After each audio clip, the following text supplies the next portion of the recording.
अस्सलाम वालेकुम guys, welcome back to another episode of law with Ali. आज के लेक्चर में हम जो चैप्टर पढ़ने लगे हैं that is alternative methods of dispute resolution. ये चैप्टर नंबर 7 है। अब this is the next chapter, chapter number 7, the English legal system, paper 1, A levels law. पिछले चैप्टर में आपने नोट किया होगा कि मैंने एक दो दफ़ा ये बात की थी कि सिविल डिस्प्यूट जो है वो सिविल केस जो है उसको स्टार्ट करना, मैंने आपको बताया था कि that has to be the last resort for the parties. और उसमें मैंने आपको ये भी बताया था कि अक्सर जजेस वगैरह कहते हैं, और इवन जब आप लीगल एडवाइस लेने जाते हो तो लॉयर्स भी कहते हैं कि आप alternate methods of dispute resolution try करके देखें, निगोशिएट करके देखें, मीडिएट करके देखें, कॉन्सिलिएशन करके देखें। शायद आपका मैटर बाहर ही सॉल्व हो जाए, आपको ज़रूरत ही ना पड़े केस करने की, क्योंकि जैसे पिछले चैप्टर में मैंने आपको बता दिया है कि filing a case, a civil case is very expensive and it's very complicated as well. Alternative method of dispute resolution एक ऐसी चीज़ है, ये बहुत ज़्यादा इनक्रेज की जाती है सिविल केसेस के अंदर, और कहा जाता है कि सिविल केसेस जो हैं वो जो सिविल मैटर्स हैं, जो सिविल डिस्प्यूट्स हैं लोगों के, वो कोर्ट के बाहर ही हल हो जाने चाहिए, और कोर्ट के केसेस करने की ज़रूरत नहीं पड़नी चाहिए किसी को। Alternate method of dispute resolution के जो 3 बेसिक पॉइंट्स हैं, जो 3 बेसिक एलिमेंट्स हैं, वो हम आज डिस्कस करेंगे इस चैप्टर में। और इसका जो एक मेन सेपरेट है एक पॉइंट जो थोड़ा सा फॉर्मल टाइप ऑफ ADR है, उसको हम नेक्स्ट लेक्चर में डिस्कस करेंगे। इस लेक्चर में हम 3 पॉइंट्स डिस्कस करेंगे: निगोशिएशन, कॉन्सिलिएशन और मीडिएशन। अब सबसे पहले निगोशिएशन को देख लेते हैं। निगोशिएशन एक ऐसी चीज़ है जो कि सबसे लेस फॉर्मल या बिल्कुल ही फॉर्मल नहीं है, मैं तो कहूँगा वे है एक अपने डिस्प्यूट को रिजॉल्व करने का। निगोशिएशन जो होती है वो पर्सन टू पर्सन होती है, 1-on-1 होती है। जिन दो पार्टीज़ का आपस में डिस्प्यूट है वो उन 2 पार्टीज़ के दरमियान ही की जाती है। निगोशिएशन फेस टू फेस भी हो सकती है। Negotiation can be over a phone call, negotiation can be by letters, by exchange of emails, by messages. Negotiation किसी तरह भी हो सकती है, इसका कोई फॉर्मल तरीका, कोई फॉर्मल वे, कोई फॉर्मल प्रोसीजर नहीं होता। Negotiation it can be over a cup of T, even a cup of coffee, किसी रेस्टोरेंट में हो सकती है, कहीं भी हो सकती है। कभी कभी निगोशिएशन करने पे अगर पार्टीज़ एक एग्रीमेंट पे नहीं भी आती तो वो डिसाइड कर सकती हैं कि वो इंस्ट्रक्टिंग सॉलिसिटर्स को या जो है वो बात कर लें, उनसे कंसल्ट कर लें to reach a settlement. But बात फिर वही है कि जब लॉयर्स आ जाते हैं बीच में तो वो थोड़ा सा कॉस्ट एलिमेंट एक आ जाता है, क्योंकि अगर लॉयर्स आपके बिहाफ पे निगोशिएट करेंगे तो सारी बातें वो आपसे उसकी फ़ी लेंगे। और निगोशिएशन को बहुत ज़्यादा पसंद किया जाता है। निगोशिएशन के लिए बहुत ज़्यादा लोग कहते हैं कि बहुत सी चीज़ें निगोशिएशन के थ्रू हो जानी चाहिए, बहुत से मसले निगोशिएशन के थ्रू हल हो जाने चाहिए। बस कॉस्ट एलिमेंट इसमें तब आता है जब लॉयर्स इन्वॉल्व होते हैं, वरना इसमें कोई कॉस्ट एलिमेंट नहीं है। आप आराम से इजीली अपने टाइम के मुताबिक कहीं भी निगोशिएशन कर सकते हैं। एक और बड़ी मज़े की बात है निगोशिएशन की कि कहते हैं कि one of the worrying aspects is the number of cases that drag on for years, ठीक है, only to end in an agreed settlement. तो साल केसेस चलते हैं और एंड पे आके एग्रीड सेटलमेंट हो जाती है पार्टीज़ के आपस में। तो क्यों ना सेटलमेंट पहले ही कर ली जाए, क्यों ना हम खुद ही निगोशिएशन करके पार्टीज़ और ख़ुद ही आपस में एक सेटलमेंट कर लें। जो कोर्ट में केसेस चलाने हैं, पैसा लगाना है, टाइम वेस्ट करना है, उसका कोई फ़ायदा नहीं है। और एक और जो बेनिफिट है निगोशिएशन का वो ये भी है कि बंदा फ्यूचर मिसअंडरस्टैंडिंग से बच जाता है, क्योंकि जब कोर्ट में केस आता है ना तो फिर पार्टीज़ के अंदर एक इनमिटी डेवलप हो जाती है, एक राइवलरी डेवलप हो जाती है, फिर वो विन एंड लूज सिचुएशन आ जाती है। निगोशिएशन में ये है कि निगोशिएशन सेटलमेंट हो जाती है, कॉम्प्रोमाइज़ हो जाता है, दोनों पार्टीज़ अपना बिजनेस कंटिन्यू भी रख सकती हैं उसके बाद भी।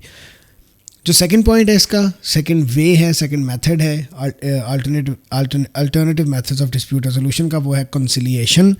कंसिलिएशन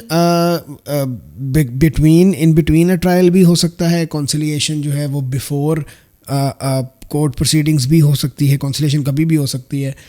और इसमें कंसिलिएशन में ये होता है कि एक न्यूट्रल ट्रेंड पर्सन होता है जिसको कंसिलिएटर बोलते हैं, वो हेल्प करता है ईच पार्टी की to a compromise, to reach a compromise solution, ठीक है।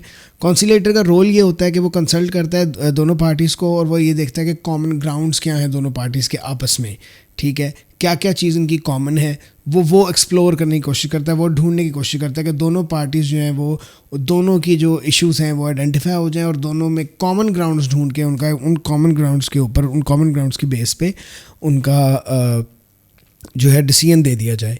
मेन डिफरेंस जो है वो एक आपको थोड़ा सा कंफ्यूजिंग लगेगा कि आपको कॉन्सिलिएशन और मीडिएशन से सिमिलर लगेगा। जब हम मीडिएशन पढ़ेंगे तो आप कहेंगे कि मीडिएशन और कॉन्सिलिएशन बिल्कुल एक ही चीज़ लग रही हैं।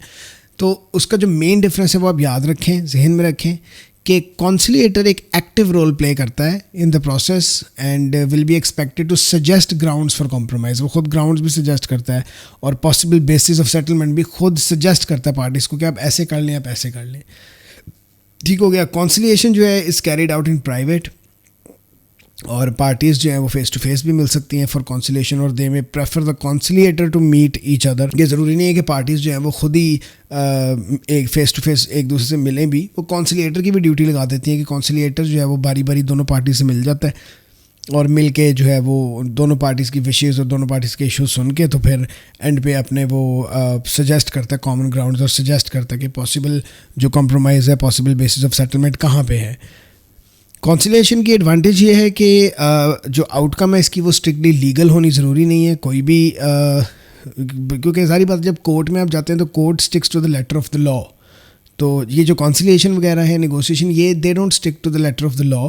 ये कोई भी कॉम्प्रोमाइज़, किसी किस्म का भी रिज़ल्ट आ सकता है, किसी किस्म का भी डिसीजन जो है वो कॉम्प्रोमाइज़ सेटलमेंट हो सकती है, क्योंकि जब आप कोर्ट में केस करेंगे तब तो किसी न किसी एक्ट को अप्लाई करके, किसी न किसी लॉ को अप्लाई करके ही जज डिसीजन देगा, उसके अकॉर्डिंग ही डिसीजन हो सकेगा, किसी एक्ट या किसी लॉ के अकॉर्डिंग, किसी पिछले प्रेसिडेंट के अकॉर्डिंग। और कॉन्सिलिएशन एक और चीज़ है कि जो वो नेगोशिएशन का भी यही बेनिफिट है और कॉन्सिलिएशन का भी सिमिलर बेनिफिट है कि adversarial conflict of the court room जो है ना, विनर लूज़र थिंग जो है कोर्ट प्रोसीडिंग्स की, उससे बंदा बच जाता है और बाहर ही सेटलमेंट हो जाती है, और एवरीवन विंस इन कॉन्सिलिएशन। जब एक सेटलमेंट हो जाती है तो हर बंदे की जीत होती है। एक बंदा इधर से एक चीज़ छोड़ देता है, दूसरा बंदा उधर से एक चीज़ छोड़ देता है। तो और ज़रूरी नहीं है कि कॉन्सिलिएशन जो है वो हर दफ़ा सक्सेसफुल हो, हर दफ़ा ही कॉन्सिलिएशन से जो है पॉजिटिव हल निकले, ये ज़रूरी बिल्कुल नहीं है। तो उसके बाद आप कोर्ट केस स्टार्ट कर सकते हैं। अगर कोर्ट केस पेंडिंग है, स्टे हुआ हुआ है, तो वो चल सकता है। जो थर्ड इसका पॉइंट है वो है मीडिएशन। मीडिएशन एक ऐसा प्रोसेस है जहाँ एक न्यूट्रल ट्रेंड मीडिएटर जो है वो हेल्प करता है पार्टीज़ को to reach a compromise solution. बिल्कुल कॉन्सिलिएशन की तरह कॉन्सिलिएटर भी एक न्यूट्रल ट्रेंड कॉन्सिलिएटर होता है, ये भी न्यूट्रल ट्रेंड मीडिएटर होता है। अब मीडिएटर का जो रोल है वो ये है कि ये ईच पार्टी को कंसल्ट करता है और देखता है कि कितने कॉमन ग्राउंड्स हैं बिटवीन देम, और एक्सप्लोर करता है पार्टी की position, looking at there needs and carrying offers between them while keeping confidentiality. मतलब वो जो अगर कोई सीक्रेट बातें एक दोनों पार्टीज बता रही हैं उसको, जो उधर दूसरी साइड पे बताने वाली नहीं भी हैं, तो वो उनकी कॉन्फिडेंशियलिटी भी रखता है। लेकिन जो फ़र्क है मीडिएटर और कॉन्सिलिएटर में, मेन डिफरेंस जो है वो यही है कि मीडिएटर यूजुअली पार्टीज़ को अपने व्यूज़ और अपने मेरिट्स नहीं सुनाता, वो सिर्फ पार्टीज़ की सुनता है और उसी हिसाब से अपना डिसीजन देता है, वो कभी भी अपना व्यू नहीं देता। Conciliator on the other hand वो बहुत एक्टिव रोल प्ले करता है, और एक्टिव रोल प्ले करने पे वो अपने व्यूज़ और अपने सजेशंस भी देता है, मीडिएटर नहीं देता। You need to keep this in mind, ठीक हो गया। और हाँ, ऐसा नहीं है कि मीडिएटर बिल्कुल ही गूंगा बहरा बन के बैठा होता है, उससे पूछा जा सकता है कि उसका ओपिनियन क्या है मेरिट्स पे, जो है वो उससे भी उसकी राय मांगी जा सकती है। अगर मांगो तो वो दे देगा अपनी राय, बट वैसे इफ़ इट्स इज़ मीडिएटर तो वो अपनी राय, अपना ओपिनियन, अपना व्यू नहीं देते। मीडिएशन सिर्फ तब सूटेबल है जब कोई होप हो पार्टीज़ की आपस में कोऑपरेशन करने की। बिजनेस जो हैं, बिजनेसेस वो वाले who are used to negotiating contracts with each other are most likely to benefit from the mediation. जिन लोगों ने केस करने हैं, जिन लोगों का आपस में कोई इतना ताल्लुक़ नहीं होता, जो पहले नेगोशिएशन वगैरह नहीं करते, वो ज़्यादातर और कुछ ऐसे मैटर्स होते हैं जिनमें बिल्कुल होप ही नहीं होती कि कोई हल निकलेगा। तो ऐसे मैटर्स में बहुत मुश्किल है कि ये जो मीडिएशन है ये हेल्प करेगी पार्टीज़ की। जो प्रोसेस है मीडिएशन का वो सिमिलर ही है कॉन्सिलेशन का, ठीक है। Conciliator will take an active role, बस मीडिएटर एक पैसिव रोल प्ले करता है। बट बाकी जो प्रोसेस वगैरह है, जो प्रोसीजर है वो सेम है। वो कोई भी प्रोसीजर नहीं है, वो तो इट्स इनफॉर्मल, जहाँ मर्जी जैसे मर्जी आप कर लें। उसके बाद एक चीज़ आती है formalised settlement conference. Formalised settlement conference जो है ये एक फॉर्मल मेथड ऑफ मीडिएशन है, ठीक है। इसको मिनी ट्रायल भी बोलते हैं, ठीक है। And it actually involves a mini trial, सिर्फ बोलते ही नहीं है, इसके अंदर एक मिनी ट्रायल होती भी है। जब ईच साइड जो है वो अपना केस प्रेजेंट करती है, ठीक है, टू अ पैनल। एक पैनल होता है इसमें जो composed of decision making executives होता है फ्रॉम ईच पार्टीज़ के। एक पार्टी कहती है हम अपना बड़ा ये फलाना ले आते हैं, दूसरी पार्टी कहती है ठीक है जी हम अपना ये फलाना बड़ा ले आते हैं। तो एक पैनल बन जाता है एग्जीक्यूटिव्स का, दोनों पार्टीज़ की रिप्रेजेंटेटिव्स उसमें बैठे होते हैं, और एक न्यूट्रल पार्टी उसके अंदर होती है जिसका दोनों तरफ कोई भी इंटरेस्ट नहीं होता। जब सारी सबमिशंस हो जाती हैं तो जो एग्जीक्यूटिव्स हैं with the help of a neutral adviser वो इवेलुएट करते हैं दोनों साइड्स को, पोजीशंस को देखते हैं और ट्राई करते हैं कि हम किसी न किसी एग्रीमेंट पे आ जाएं, ठीक है। और अगर एग्जीक्यूटिव्स आपस में एग्री ना कर सकें तो जो न्यूट्रल एडवाइज़र है वो मीडिएटर बनता है उनके दोनों के दरमियान, और वो कहता है कि आप इस कॉम्प्रोमाइज़ पे या सोल्यूशन पे आ जाएं। और even if the whole matter, अच्छा अब इसका एक और फ़ायदा भी है जो मैं आपको बताने लगा कि even if the whole matter is not resolved, इस तरह के जब प्रोसीजर हो जाते हैं ना तो जो मसले हैं, जो प्रॉब्लम्स हैं वो बहुत नैरो डाउन हो जाती हैं, वो बहुत थोड़ी रह जाती हैं। फिर उसका फ़ायदा ये होता है कि जब आप कोर्ट में जाते हैं तो बहुत ज़्यादा लंबे चौड़े केसेस आपको नहीं करने पड़ते।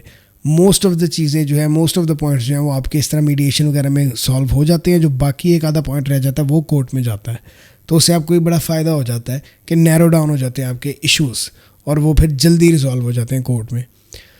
एडवांटेज मीडिएशन का ये है और मिनी ट्रायल्स का ये है कि डिसीजन जो है वो बिल्कुल स्ट्रिक्टली लीगल वन नहीं होना चाहिए, sticking to the letter of the law नहीं होना चाहिए, होना चाहिए। ज़रूरी नहीं है कि हो, क्योंकि सारी बात है ये लॉयर्स और जजेस तो हैं नहीं, they are not bound by acts और प्रेसिडेंट्स जब उन्होंने डिसीजन देने हैं।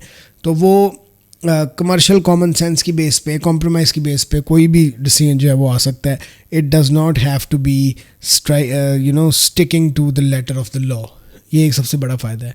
मेथड जो है वो पार्टीज़ का बहुत ईजी होता है। पार्टीज़ अपनी मर्ज़ी के टाइम टेबल्स, अपनी मर्ज़ी का टाइम, अपनी मर्ज़ी की डेट्स रखते हैं।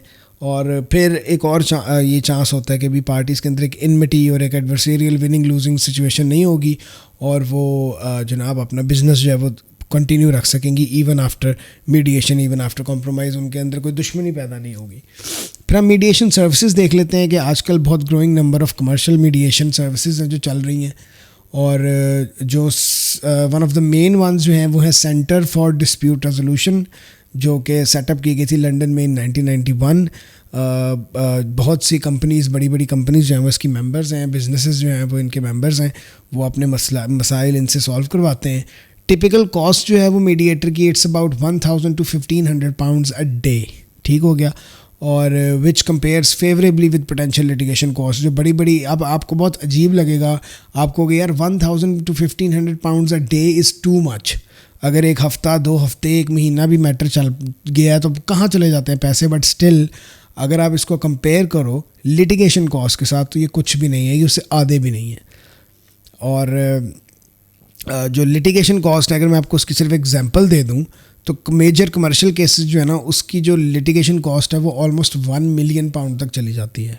अब आप 1 मिलियन पाउंड को कंपेयर करके देख लें कि 1000 pounds अ डे, अगर 10 दिन भी कोई ट्रायल चलती है तो इट्स जस्ट 10,000 pounds। कहाँ 10,000 pounds और कहाँ 1 million pounds, hell of a difference. उसके बाद मीडिएशन सर्विसेज स्मॉलर डिस्प्यूट्स के लिए भी बनी हुई हैं। फॉर एग्जांपल जो नेबर्स के दरमियान हो जाते हैं या छोटे मोटे इस तरह की सर्विस में वेस्ट कैंट मीडिएशन आ जाती है। ये भी एक सर्विस है जिस तरह कर रहे हैं। This offers a free service that will try to help resolve disagreements between neighbours arising from matters such as noise, car parking, dogs और बाउंड्री फेंस डिस्प्यूट्स, इस तरह के छोटे मोटे मसले। ट्रेंड वॉलंटियर्स हैं जो इस तरह की सर्विसेज रन करते हैं। They will not take sides और make judgements on the rights and wrongs of an issue. बस वो क्या उसे कहते हैं वो बस जो पार्टीज़ का मीडियम, एक मिडल वे है जहाँ पे दोनों कॉम्प्रोमाइज़ करके कुछ ना कुछ एक दूसरे का एक्सेप्ट करके कर लेते हैं मसले रिजॉल्व। उसके बाद वो करते क्या है कि वो पार्टीज़ को विज़िट करते हैं, और अगर उनके पास कोई कंप्लेंट आती है तो उनको जाके पूछते हैं, उनका इंटरव्यू करते हैं कि हाँ जी बताएं हमें क्या मसला है। दूसरी पार्टी से भी मिल लेते हैं जाके, उनका भी वर्डिक्ट सुन लेते हैं। अब दोनों पार्टीज अगर विलिंग हो तो मीडिएटर फिर एक मीटिंग अरेंज कर लेते हैं उनके दरमियान, उन दोनों को आमने सामने बिठा के तो उनका मसला हल करा देती है।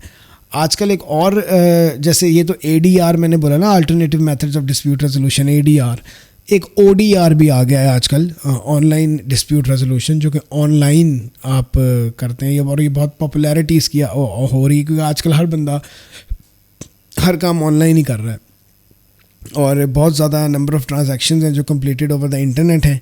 इसमें वेबसाइट्स बनी हुई हैं, जैसे एक www.startmediation.co.uk है और एक www.mediateuk.co.uk है। तो इसमें आप ऑनलाइन जाते हैं और जाके जनाब अपना इशू बताते हैं, सारा कुछ अप्लाई करते हैं और मीडिएटर्स जो हैं वहाँ बैठे आपकी हेल्प कर देते हैं। इसके साथ ही हमारा ये वाला लेक्चर ख़त्म हो गया। इसके पार्ट 2 में हम आर्बिट्रेशन पढ़ेंगे। आर्बिट्रेशन ज़रा formal type of alternative method है डिस्प्यूट रेजोल्यूशन का, तो इसलिए उसको मैं और वो उसकी एक अलग से डिटेल है और इट रिक्वायर्स एक्सप्लेनेशन, तो इसलिए मैंने उसको नेक्स्ट लेक्चर पर रख लिया। तो अपने नेक्स्ट लेक्चर में मिलेंगे। Bye bye.